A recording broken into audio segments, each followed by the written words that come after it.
Dicen que hay destinos escritos mucho antes de que uno pueda comprender el significado de la palabra destino. Yo tenía 11 años cuando el mío se quebró. No hubo aviso ni preparación. Una mañana desperté con la luz de mi tierra y esa misma noche ya viajaba encadenado a un futuro desconocido.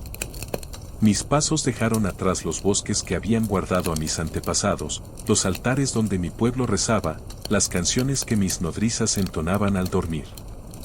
Todo eso quedó reducido a un recuerdo que dolía más con cada kilómetro que me alejaba. El viaje fue largo, interminable. Cruces de ríos helados, aldeas que nos miraban con compasión y miedo, montañas que parecían levantar muros para protegerme, pero que no podían detener la marcha de los hombres que me escoltaban. Eran soldados, sí, pero más que su armadura pesaba el silencio con el que cumplían órdenes. No había odio en sus ojos, solo la frialdad de quienes saben que transportan algo más que un niño, transportaban una pieza de poder. Cuando llegamos a los salones del imperio, lo comprendí de inmediato. No era un prisionero cualquiera. Era un símbolo. Mi presencia allí era un recordatorio a mi reino de lo pequeño que era frente al gigante que lo rodeaba. A mis 11 años me convertí en moneda de obediencia, en prenda de fidelidad, en rehén de una paz que jamás me había preguntado si quería sostener. La primera noche fue la más larga de mi vida. El mármol frío bajo mis pies, las antorchas ardiendo en corredores interminables y el murmullo de una lengua que no entendía pero que pronto se convertiría en mi pan diario. Me ofrecieron lujos que no pedí, ropas, banquetes, sirvientes. Pero bajo esa apariencia se escondía la verdad, ya no era libre. Recuerdo mirar el cielo desde la ventana alta de mi aposento. No era el mismo cielo que cubría mi hogar, aunque las estrellas parecían idénticas. En ese instante, entre lágrimas que juré no dejar ver, hice una promesa que se grabó como hierro en mi corazón: volveré. No sabía cómo ni cuándo. No sabía si sería con espada, con astucia o con silencio. Pero lo cierto es que dentro de mí nació una semilla. Una semilla de resistencia que ni 6 inviernos de encierro podrían marchitar. Esa noche aprendí la primera lección que la vida me daría: se puede encadenar el cuerpo de un niño, pero no su memoria. Y la mía sería mi mayor arma. Antes de seguir, quiero preguntarte algo. ¿Desde qué ciudad estás viendo esta historia? Escríbelo en los comentarios, porque así sabré hasta dónde viaja esta memoria. Dicen que el tiempo es el mejor maestro. Yo descubrí que el tiempo, en cautiverio, no enseña, sino que transforma. Cada día en aquellas tierras extranjeras era una lucha invisible. No había cadenas de hierro en mis muñecas, pero el aire mismo era una cadena. Una cadena hecha de vigilancia constante, de voces que me hablaban en un idioma que tardé años en comprender, de miradas que me recordaban, sin necesidad de palabras, que estaba allí no como invitado, sino como garantía de obediencia. Al principio, todo era desconcierto. Los corredores se confundían en mi mente como un laberinto. Los guardias parecían estatuas, siempre inmóviles y atentos. La comida era distinta, los gestos eran distintos, hasta la forma de rezar era distinta. Y yo, un niño arrancado de su tierra, debía aprender rápido, porque cada error, cada distracción, podía convertirse en motivo de burla o castigo. Pronto entendí que mi infancia había quedado atrás. Allí no había juegos, ni canciones de cuna, ni abrazos paternos. Solo había lecciones, pruebas, entrenamientos. Me levantaban al alba y me enseñaban a montar a caballo como lo hacían sus guerreros, me obligaban a manejar el arco, la lanza, la espada. Me exigían disciplina, precisión, obediencia. Querían moldear a un príncipe extranjero en la fragua de su propio imperio. Y mientras mi cuerpo crecía bajo sus órdenes, mi mente empezaba a afilarse en secreto. Aprendí su lengua, sus costumbres, sus gestos. Fingí asimilarlo todo, pero dentro de mí, cada palabra nueva era un arma futura, cada estrategia de guerra que me enseñaban era una herramienta que algún día usaría no en su favor, sino en su contra. Porque en medio de esas murallas descubrí algo: el poder del enemigo también puede convertirse en la fuerza del prisionero. Sin embargo, no era fácil mantener esa llama encendida. Había noches en que el silencio pesaba tanto que parecía aplastarme. Me preguntaba si mi padre me había olvidado, si mi madre pensaba en mí, si mis hermanos aún me recordaban. La distancia se volvía más cruel que cualquier muro. Y el eco de mi soledad se mezclaba con la duda: ¿acaso volvería a ver mi tierra algún día? Los 6 años pasaron como una tormenta interminable. Hubo momentos en que mi espíritu estuvo al borde de quebrarse. Recuerdo las pruebas físicas que parecían diseñadas no solo para fortalecer el cuerpo, sino para desgastar el alma. Recuerdo la vigilancia constante, la sensación de que cada palabra era escuchada, de que cada pensamiento era sospechoso. Y, sobre todo, recuerdo las humillaciones. No eran golpes visibles los que más dolían, sino esas heridas silenciosas que te recuerdan, una y otra vez, que no tienes control sobre tu destino. No podían borrar mi linaje, no podían arrancarme mi sangre, pero intentaban doblegarme por dentro. En ese infierno silencioso descubrí lo que significa resistir de verdad. Resistir no es solo blandir una espada en el campo de batalla. Resistir es guardar silencio cuando tu corazón quiere gritar. Resistir es sonreír cuando te rodean enemigos. Resistir es prometerte a ti mismo que el dolor que sientes hoy será el acero que forjará tu venganza mañana. Hubo un momento, en esos años de cautiverio, en que empecé a comprender algo que marcaría el resto de mi vida: el miedo es el arma más poderosa que existe. Yo lo veía todos los días. Lo veía en la forma en que mis guardianes se dirigían a sus superiores, lo veía en la sumisión de los sirvientes, lo veía en los ojos de otros jóvenes prisioneros. El miedo gobierna más rápido que la espada. Y entonces lo entendí: si algún día regresaba a mi tierra, no solo sería un príncipe que conocía el rostro del miedo, porque lo había vivido en carne propia. Y si quería sobrevivir, si quería gobernar, tendría que aprender no solo a enfrentarlo, sino también a usarlo. El paso de los años dejó marcas invisibles. A los 17, ya no era el mismo niño que había llegado con 11. Mi cuerpo era más fuerte, mi mente más fría, mis ojos más atentos. Había aprendido a observar sin ser notado, a escuchar lo que no se decía, a leer en el silencio lo que las palabras ocultaban. Pero la mayor transformación fue interna. La inocencia se había marchado para siempre. En su lugar había nacido una convicción dura, casi implacable: nadie volvería a someterme jamás. A veces, en las noches más largas, imaginaba mi regreso. Cerraba los ojos y veía los bosques de mi tierra, las montañas que me habían visto nacer. Soñaba con cabalgar de nuevo bajo mi bandera, con recuperar el nombre que había sido manchado. Y en esos sueños, cada lágrima derramada en secreto se transformaba en acero, cada humillación sufrida se convertía en un juramento. Al 6.º año, cuando finalmente llegó la noticia de que regresaría, no fui el mismo que había sido llevado como un niño. Había atravesado un desierto de sombras y había sobrevivido. Me miré en el reflejo de un espejo de bronce y apenas reconocí al joven que me observaba. Había algo nuevo en su mirada, una mezcla de dureza y determinación, de frialdad y fuego. El cautiverio me había marcado, sí, pero también me había forjado. Cuando monté el caballo que me llevaría de regreso, supe que la historia apenas comenzaba. Porque aquellos 6 años no habían sido una prisión inútil, habían sido mi entrenamiento. Un entrenamiento cruel, pero necesario. Me habían enseñado la lección más amarga de todas: que el dolor, si no te destruye, puede transformarse en tu mayor fuerza. Y así, el niño que partió llorando a los 11 años volvía ahora convertido en un joven que había aprendido a resistir, a observar, a esperar. Un joven dispuesto a reclamar lo que le pertenecía.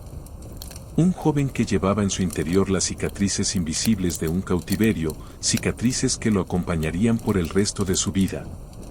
Y que lo empujarían a convertirse en lo que la historia recordaría como uno de los príncipes más temidos de Europa. Dime, ¿Qué habrías hecho tú en su lugar? ¿Crees que esos 6 años de encierro lo convirtieron en víctima o en la semilla de un guerrero implacable? Escríbelo en los comentarios y no olvides decirme desde qué ciudad estás viendo esta historia. Dicen que nadie regresa igual después de atravesar un desierto de sombras. Y yo lo comprobé el día en que puse de nuevo los pies sobre mi tierra. El aire me resultaba familiar y sin embargo, extraño. El olor de los bosques, la brisa de las montañas, las campanas de las iglesias, todo estaba allí, como en mis recuerdos de infancia. Pero no era lo mismo. No porque la tierra hubiese cambiado, sino porque yo había cambiado. El niño que partió a los 11 años ya no existía. En su lugar, regresaba alguien endurecido por el cautiverio, alguien que había aprendido que la confianza es un lujo que los poderosos no pueden permitirse. El regreso desconfiado. Los primeros pasos en mi reino estuvieron marcados por la sospecha. Algunos me recibieron con sonrisas y reverencias, como si celebraran el retorno del heredero legítimo. Pero yo veía detrás de esas sonrisas la sombra de la duda. ¿Era yo realmente uno de los suyos? ¿O era ahora una pieza del imperio que me había retenido? Durante 6 años, mi tierra había aprendido a sobrevivir sin mí. Nuevos hombres habían ocupado posiciones de poder, algunos deseosos de demostrar lealtad, otros hambrientos de mantener lo que habían ganado en mi ausencia. Comprendí de inmediato que mi regreso no era un final feliz, era el comienzo de una nueva guerra, una guerra sutil, librada no con espadas, sino con alianzas, intrigas y silencios. El reencuentro con la familia. Mi padre me miró con lágrimas en los ojos, pero también con un peso de culpabilidad que nunca se atrevió a confesar. Sabía que me había entregado como prenda, que me había ofrecido como sacrificio político. Y aunque nunca lo dijo, lo leía en su mirada, el remordimiento lo perseguía cada día. Yo no lo culpé. Aprendí que los reyes toman decisiones no con el corazón, sino con la espada de la necesidad. Pero, en lo más profundo de mí, juré que yo jamás entregaría a un hijo mío como moneda de cambio. Con mi madre fue distinto. Su abrazo fue tan fuerte que por un instante me devolvió a la infancia. Pero incluso en ese instante sentí que algo se había roto para siempre. Ya no podía ser el niño protegido. Yo había visto demasiado, vivido demasiado. El muro invisible que me separaba de mi propia familia ya nunca desaparecería. La mirada del pueblo. Pero lo que más me marcó fue la mirada del pueblo. Algunos me observaban con esperanza, como quien espera que el príncipe que regresa traiga justicia y paz. Otros me miraban con recelo, preguntándose si no era ya un extraño. Un joven que había crecido entre enemigos, ¿cómo podría liderar a los suyos sin convertirse en reflejo de aquello que odiaba? Esa duda pesaba en cada gesto, en cada saludo. Y yo lo entendía. No era suficiente regresar. Tenía que demostrar. La política como campo de batalla. En aquellos días descubrí que el trono no se conquista con coronas, sino con poder real. Los nobles eran nobos disfrazados de consejeros. Sus banquetes eran mesas de conspiración. Sus brindis eran pactos que se deshacían en cuanto uno daba la espalda. Cada palabra dicha en los salones era una daga lanzada en silencio. Si quería sobrevivir, debía jugar su juego, pero mejor que ellos. Debía escuchar más de lo que hablaba, prometer sin comprometerme y observar las grietas en cada alianza. En el cautiverio aprendí a leer gestos, a entender silencios. Ahora, esa habilidad se convertía en mi arma más letal. Pronto comprendí que la corte no era menos peligrosa que el imperio enemigo. Solo que aquí no usaban cadenas, usaban sonrisas. La construcción de la lealtad. Pero no todo era sombra. Encontré también manos dispuestas a sostenerme. Viejos caballeros que habían servido a mi padre, hombres que recordaban mi linaje y que aún creían en la legitimidad de mi sangre. Me acerqué al pueblo no como un príncipe lejano, sino como alguien que había sufrido. Les hablé no con discursos adornados, sino con palabras sencillas. Les conté que había conocido el dolor, que había visto la humillación y que por eso entendía lo que significa vivir bajo el yugo de otro. Y entonces ocurrió algo inesperado, la gente comenzó a verme no como un niño perdido, sino como un sobreviviente. No como una víctima, sino como alguien capaz de soportar y resistir. Fue en esos momentos cuando descubrí que el poder verdadero no se hereda, se conquista en el corazón de los que te siguen. El ascenso hacia el trono. La oportunidad llegó más pronto de lo que imaginaba. La salud de mi padre se debilitaba. Los nobles empezaban a discutir quién heredaría el poder. Algunos me apoyaban, otros buscaban alternativas más fáciles de manipular. Pero yo ya no era el niño ingenuo que podían apartar. Había aprendido en 6 años de cautiverio que la paciencia es un arma, pero también lo es la decisión rápida cuando llega el momento. En medio de disputas, rumores y traiciones, avancé con firmeza. Gané aliados estratégicos, ofrecí promesas que luego cumpliría con dureza, y mostré, sin necesidad de levantar la voz, que estaba dispuesto a usar la fuerza si era necesario. Cuando finalmente me senté en el trono, el silencio en la sala fue más elocuente que cualquier discurso. No era solo la coronación de un heredero. Era el regreso de alguien que había sobrevivido al infierno y que ahora llevaba ese fuego en la mirada. La transformación del príncipe. El trono no me cambió. El trono simplemente confirmó lo que ya era, un joven que había aprendido que la fragilidad es un lujo, que la ingenuidad se paga con sangre, y que la fuerza no está en gritar más fuerte, sino en resistir en silencio hasta el momento exacto de actuar. El pueblo empezó a llamarme con respeto, pero también con temor. Y yo lo acepté. Porque entendí que un gobernante amado puede ser traicionado, pero un gobernante temido rara vez es desafiado. Escena final, el joven príncipe sentado en el trono. Su corona brilla bajo la luz de las antorchas. Sus ojos no son los de un niño, ni siquiera los de un joven, son los de alguien que ha visto demasiado y que sabe que la verdadera batalla apenas comienza. El cautiverio me quitó mi infancia, pero me dio algo que ningún tutor real podría haber enseñado, la esencia del poder. Y así comenzó mi reinado, no como un cuento de hadas, sino como una advertencia viviente. Dime, ¿qué piensas de este joven? ¿Crees que su dolor lo convirtió en un tirano, o en el líder que su pueblo necesitaba? Déjamelo en los comentarios y dime también desde qué ciudad estás viendo esta historia. Decían que mi regreso era un milagro. Decían que mi ascenso al trono era la justicia de los dioses. Pero pronto descubrí que el poder, lejos de ser una recompensa, era la continuación de mi castigo. Porque el trono, en realidad, no es un asiento de gloria, es un cadalso invisible. En el cautiverio había tenido cadenas en mis muñecas. Ahora, en el palacio, tenía cadenas en mi conciencia. Cada decisión que tomaba cargaba un precio. Cada decreto, cada sentencia, cada alianza. Si favorecía a unos, despertaba el odio de otros. Si mostraba clemencia, lo interpretaban como debilidad. Si mostraba dureza, me llamaban tirano. Comprendí que el poder nunca satisface a todos. Que gobernar es caminar sobre un filo, donde cada paso en falso puede significar la ruina.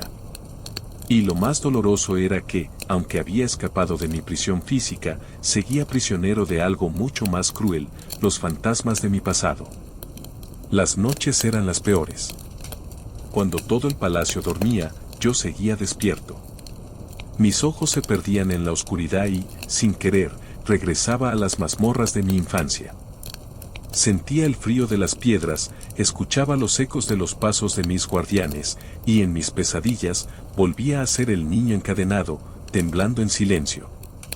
Nadie veía esas batallas internas. Para mis súbditos, yo era el rey fuerte, el sobreviviente, el hombre de hierro. Pero dentro de mí, aún vivía ese niño que había aprendido a soportar el dolor en soledad. El poder me dio una corona, sí, pero nunca me devolvió la inocencia. El cautiverio me enseñó que la confianza es peligrosa. Y esa lección nunca me abandonó. En la corte, cada sonrisa me parecía una trampa. Cada consejo, un intento de manipulación. Cada juramento de lealtad, una mentira disfrazada. Así, comencé a rodearme de espías, de informantes, de hombres cuya tarea era observar a los que me rodeaban. Algunos decían que mi paranoia me volvía cruel. Yo lo llamaba supervivencia. Porque sabía que, en cuanto bajara la guardia, el cuchillo llegaría no de un enemigo lejano, sino de alguien sentado a mi mesa. No pasó mucho tiempo antes de que me enfrentara a la decisión más dura, derramar la sangre de mi propia gente. Rebeliones estallaban en distintas regiones. Algunos nobles pensaban que mi reinado podía tambalearse. Y yo comprendí que, si quería mantener el trono, debía demostrar que el niño cautivo había muerto para siempre. Ordené castigos ejemplares. Ciudades rebeldes fueron sometidas con dureza. Hombres que alguna vez fueron cercanos a mi familia fueron juzgados por traición y ejecutados. El pueblo murmuraba, el rey ha cambiado. Y tenían razón. Pero no era el poder el que me había cambiado, era el dolor. A veces me preguntaba, ¿podría gobernar con compasión? ¿Podría ofrecer perdón en lugar de castigo? La respuesta siempre era la misma, no. El cautiverio me enseñó que la piedad puede convertirse en tu ruina. Que si dejas una herida abierta, tus enemigos no descansarán hasta convertirla en tu muerte. Por eso, aunque mi corazón pedía clemencia, mi mente me obligaba a ser implacable. Ser rey no me permitía ser humano. Con el tiempo, descubrí otra verdad amarga, el poder aísla. Amigos de la infancia se habían convertido en extraños. Mi familia, marcada por decisiones pasadas, se alejaba de mí. Incluso cuando estaba rodeado de cortesanos, consejeros y soldados, la soledad era absoluta. En el cautiverio había aprendido a soportar la soledad física. Pero la soledad del trono era distinta, era como vivir rodeado de sombras que fingían ser compañía.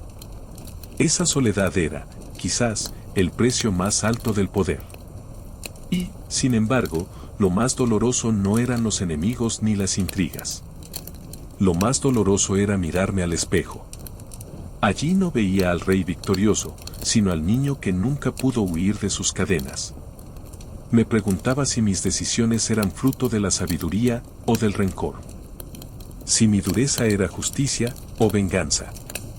Si yo era realmente un gobernante o simplemente un sobreviviente que aún luchaba contra sus fantasmas. El cautiverio me dio la corona, sí, pero me arrebató la paz interior. En silencio me pregunto, ¿es este el destino que los dioses escribieron para mí?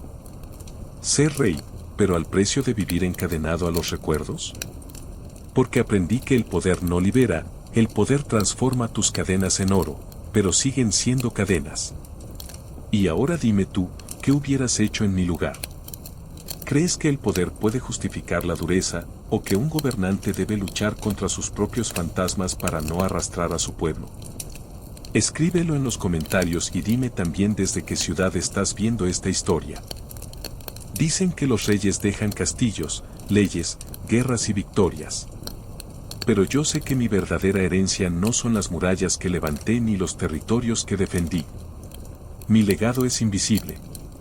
Es el eco de mis cadenas, la marca de un niño que creció entre barrotes y que nunca pudo desprenderse de ellos. Eso, más que cualquier decreto, es lo que me ha definido, y será lo que la historia recuerde. Con los años, comprendí que mi vida se convirtió en un espejo para quienes me observaban. Unos veían en mí al héroe que, contra todo pronóstico, sobrevivió a la sombra de un imperio y regresó para reclamar lo que era suyo. Otros me juzgaban como un tirano, endurecido por el rencor, incapaz de gobernar con humanidad. La verdad, como siempre, se encuentra entre ambos extremos. Fui víctima y verdugo. Fui niño y rey. Fui esclavo y señor. Y esa dualidad es la herida con la que aprendí a vivir. El paso del tiempo no borró mis cicatrices. Al contrario, las hizo más profundas. Porque cada decisión que tomé como gobernante estuvo marcada por mi cautiverio. Nunca confié del todo en nadie. Nunca abrí del todo mi corazón. Mis propios hijos crecieron bajo la sombra de mi desconfianza. A veces me miraban con miedo, a veces con admiración. Y en sus ojos veía una pregunta que nunca se atrevieron a hacerme: ¿a qué precio pagaste tu corona, padre? Yo nunca supe cómo responder. El poder me dio un reino, pero me arrebató la inocencia. Me dio obediencia, pero me negó la paz. Y con los años, entendí que no había salido del cautiverio, solo lo había trasladado conmigo. Las cadenas que me ataron de niño se convirtieron en cadenas invisibles que me acompañaron toda la vida. Quizás ese es el destino de quienes sobreviven a la oscuridad, aprender a reinar sobre ella, pero sin poder escapar jamás de su sombra.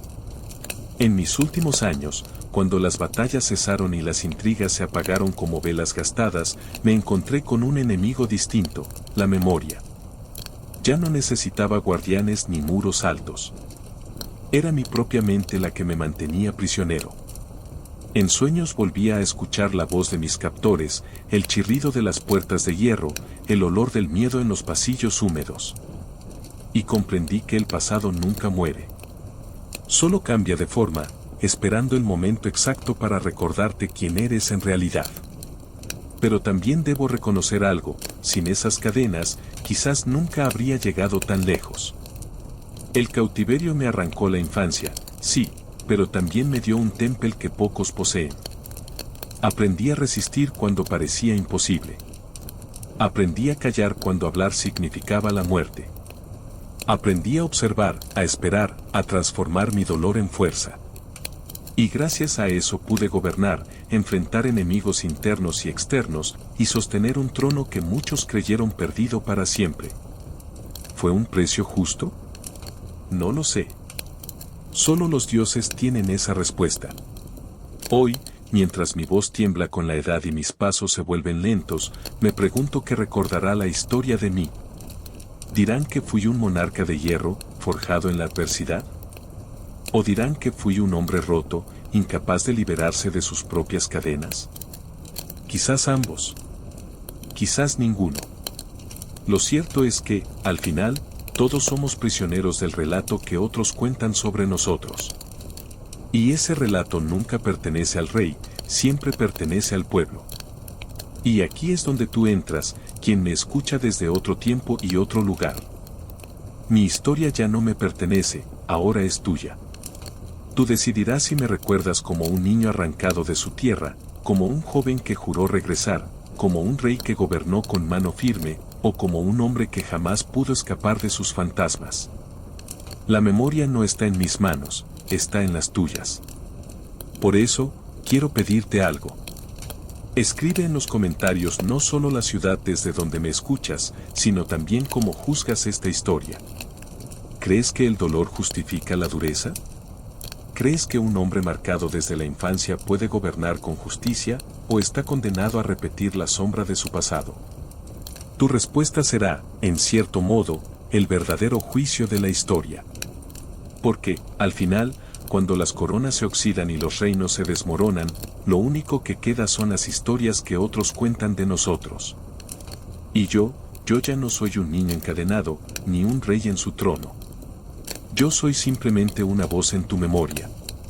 Una advertencia de lo que ocurre cuando el poder y el dolor se entrelazan hasta volverse inseparables. Así termina mi relato, con la certeza de que el cautiverio no solo forjó a un rey, sino también a un hombre dividido entre la gloria y la sombra. Y aunque mi cuerpo descansará bajo la tierra, sé que mis cadenas seguirán sonando, invisibles, en cada rincón donde alguien recuerde mi nombre.